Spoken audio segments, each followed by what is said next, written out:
नमस्कार, हेमराज भारती चैनल पर आप सभी का स्वागत है। प्रिय बंधुओं, यदि आपने हमारे चैनल का सब्सक्राइब नहीं किया हो तो प्लीज़ हमारे चैनल को सब्सक्राइब करें। बेल आइकन यानी घंटी, 3 घंटी में से सबसे पहले आल वाली घंटी को अवश्य दबाएं, जिससे कि वीडियोस की नोटिफिकेशन आपको सबसे पहले मिलती रहे। और यदि कोई सुझाव हो तो हमें कमेंट में अवश्य दें। यदि कोई वीडियो पसंद आए तो लाइक अवश्य करें। धन्यवाद।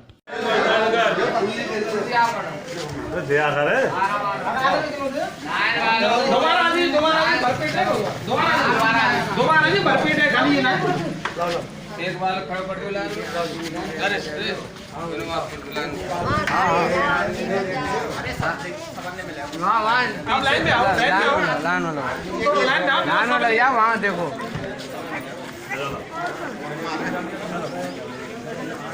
ये आज की भोजन व्यवस्था अपने हमारे गुरुकुल के वृंदावन के जो ब्रह्मचारी हैं वो आपकी सेवा में लगे। आयुर्वेद दल के बैनर तले भोजन का वितरण है।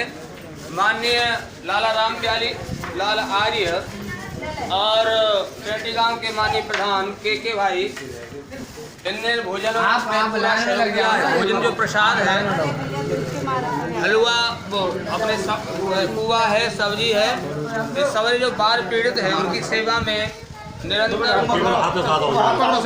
आगे भी आर्मी दल के कार्यकर्ता भोजन अन्य सुख सुविधाओं का ध्यान रखेंगे। निरंतर कार्य चलेगा। उतना ही नहीं, जहाँ बाढ़ पीड़ितों के घर हैं उनमें दुर्गंध हो गई है, जो असमर्थ हैं उनके यहाँ हवन यज्ञ का भी कार्यक्रम, जो अर्थ व्यय करने में कमजोर हैं उनका वो अपनी तरफ से यज्ञ की व्यवस्था करेंगे, जिससे कि आराम से वो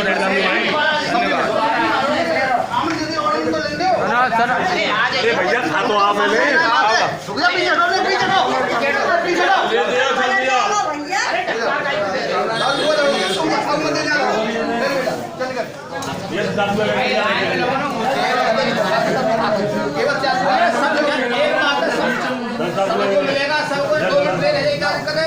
के कारण भोजन व्यवस्था में थोड़ी सी अव्यवस्था हुई है। हमारे मध्य में आर्मी दल के शिक्षक श्रीमान दिनेश आर्य जी हमारे मध्य उपस्थित हैं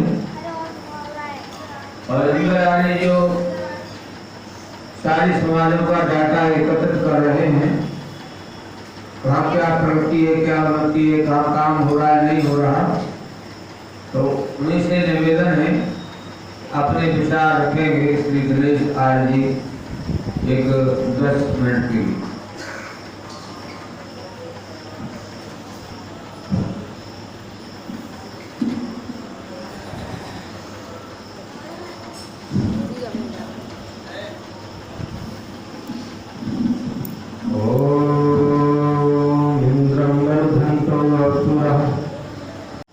याद करके हम जिन क्रांतिकारियों ने देश के लिए अपने प्राणों की आहुति दी है, एक सीख लेते हैं कि हमारे देश के समक्ष ऐसी घटनाएं दोबारा ना आए, उसके लिए हमें कार्य करना चाहिए। जब आप लोगों का यज्ञोपवीत संस्कार हुआ था उस समय आपको हो सकता है प्रवचन दिया गया हो। इस यज्ञोपवीत में 3 धागे की जो प्रेरणा है, आप लोगों ने मंत्र पढ़ा होगा, यज्ञोपवीतम परमं पवित्रम प्रजापतेर सहजम पुरस्तात् आयुष्मग्नं प्रतिमुंच शुभ्रम यज्ञोपवीतम बलमस्तु तेजः। अर्थात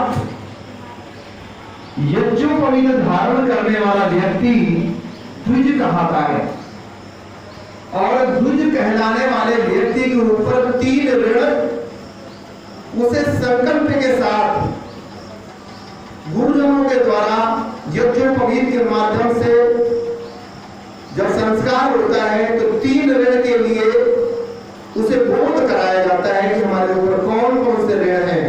तो आज कारगिल दिवस की स्मृति की पूर्व संध्या पर मैं तीसरा जो ऋण है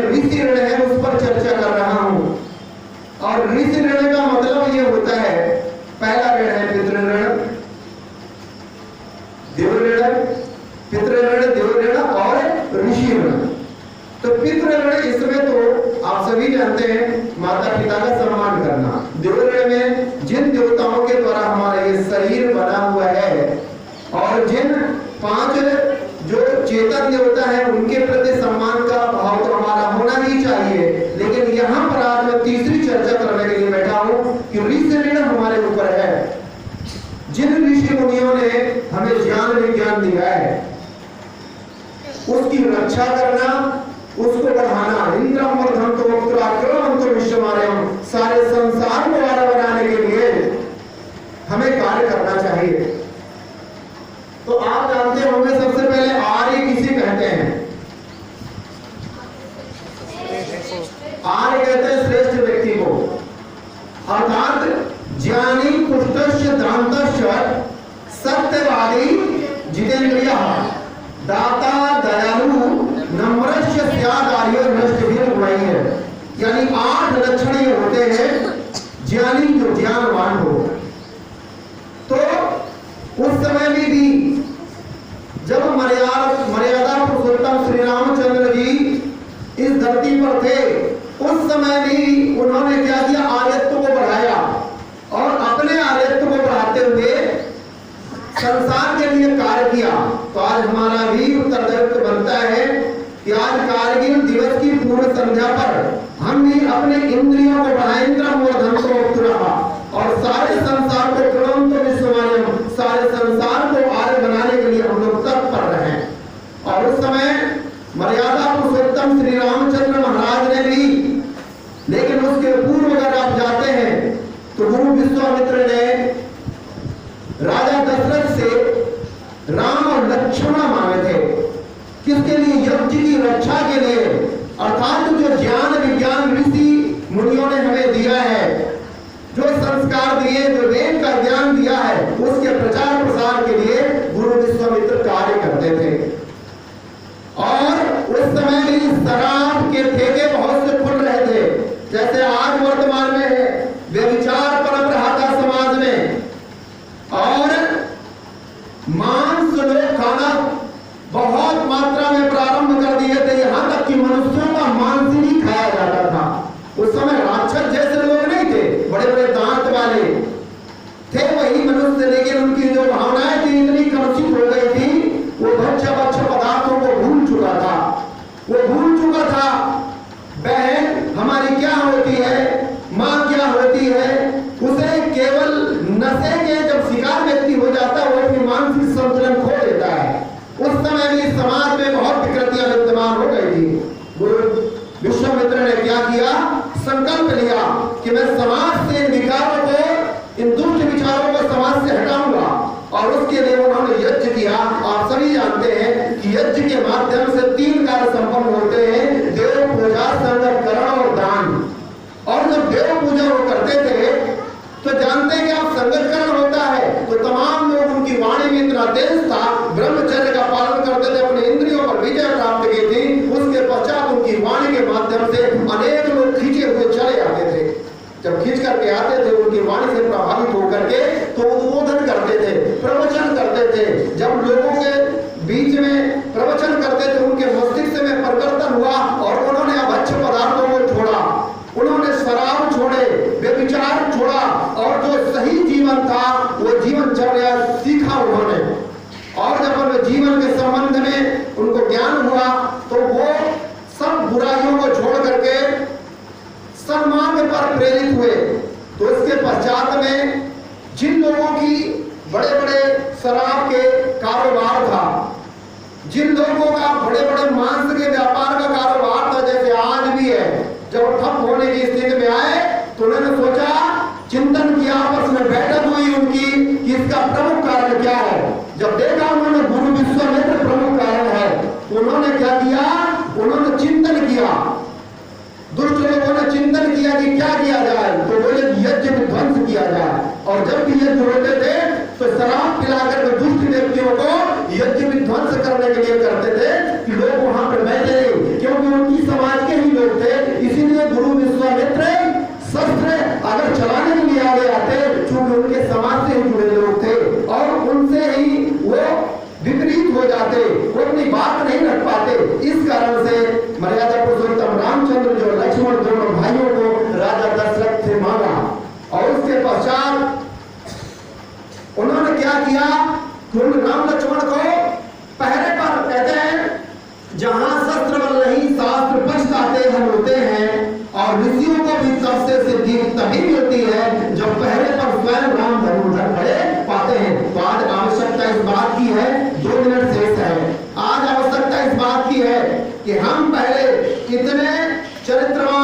अपने व्यक्तित्व को निखारे, इतने कर्मठ बने, ऐसा जीवन जिए, अपने इंद्रियों को बढ़ाए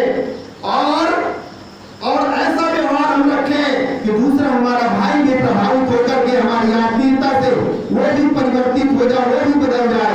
कभी हो सकता है कोई असुविधा हो और अगले हमारे मित्र के पास वो चीज नहीं, हमारे पास डबल है, पेन हमारे पास 2 है, पुस्तक हमारे पास 2 है, और आपके मित्र की डांट पड़ रही हो, अब आप उसके साथ में जब खड़े होते हैं, ऐसी तमाम सी समस्याएं भी आपके सम्मुख आती होंगी, तो हमें वो व्यवहार में अपने अपनाना है, अपने जीवन में उसको अपनाना है, अपने इंद्रियों पर विजय प्राप्त करना है और अपने शब्दों पर नियंत्रण रखना है कि हमको ऐसे शब्द न कह दे मुझसे कि हमारा जो दूसरा साथी है उसके हृदय में ठेस पहुंचे और वो हमसे क्रोधित होकर के हमसे बैर भाव पालने लगे और आगे चलकर वही थोड़ा बैर जो इसके मस्तिष्क में चल रहा है, वही बैर जब दूसरे के सामने जाएगा तो इस तरीके से विकृतियां पैदा होती हैं। इसलिए इंद्रम और धन को उत्तराहा क्रमंत गुष्यमार्यम अपगणंतो वरावहा, और जब आगे चल करके हम इन्हीं विचारों को से प्रेरित होकर के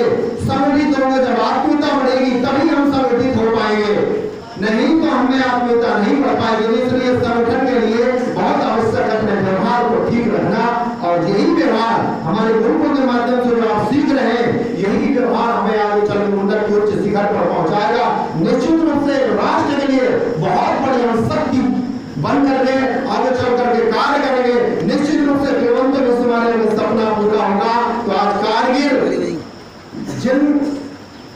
उन शहीदों ने जिन्होंने अपने प्राणों की आहुति देकर के राष्ट्र की रक्षा की है, तो जो तीसरा यज्ञोपवीत का धागा कहता है, ऋषि ऋण जो हमारे ऊपर है, तो ऋषि ऋण को से हम उड़न नहीं हो सकते। तो इसलिए अपने इंद्रियों पर विजय प्राप्त करते हुए दूसरे अपने अन्य साथियों के साथ में अच्छा श्रेष्ठ बर्ताव करते हुए हम अपने इंद्रियों को बढ़ाएं। आगे चल के कभी आवश्यकता पड़े तो ऐसे दुष्ट लोगों के विनाश के लिए भी हम लोग तैयार रहें। आप आचार्य जी ने समय दिया, आचार्य जी का बहुत बहुत आभार। आप सब लोगों ने ध्यानपूर्वक सुना मुझे, इसके लिए आप सभी का नमस्कार।